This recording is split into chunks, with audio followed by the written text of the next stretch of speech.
নারী ওডিআই বিশ্বকাপ খেলতে হলে বাংলাদেশকে কঠিন সমীকরণ পার করতে হতো বা বাছাই পর্বে ভালো করতে হতো। সেই হিসেবে প্রথম ম্যাচ বাংলাদেশ সুন্দরভাবে জিতেছে এবং সেকেন্ড ম্যাচ আয়ারল্যান্ডের বিপক্ষে খেলেছে বাংলাদেশ। আয়ারল্যান্ডের বিপক্ষে দারুণ খেলেছে বাংলাদেশ, তা না বললেই নয়। কারণ আয়ারল্যান্ডের বিপক্ষে প্রথম ম্যাচ স্কটল্যান্ডকে হারালেও সেকেন্ড ম্যাচে আয়ারল্যান্ড বাংলাদেশকে বড় একটা টার্গেট ছুড়ে দেয়, যেখানে বাংলাদেশ প্রথমে ব্যর্থ হয়, প্রথমেই 2টি উইকেট হারায়। পরবর্তীতে অধিনায়কের ভালো একটা ইনিংসের মাধ্যমে পাশাপাশি আরও অনেকেই ভালো খেলেছে, সে হিসেবে ম্যাচটা বাংলাদেশ জিতেছে এবং বাংলাদেশ পয়েন্ট টেবিলে উন্নতি করেছে।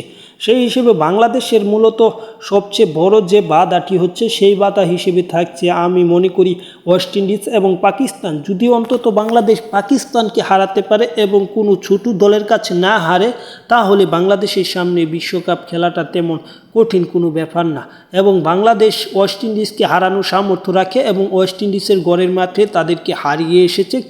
যদিও আরেকটি ম্যাচ যদি বাংলাদেশ জিততে পারত, তাহলে বাংলাদেশের জন্য এই বাছাই পর্বের কোনো প্রয়োজন ছিল না।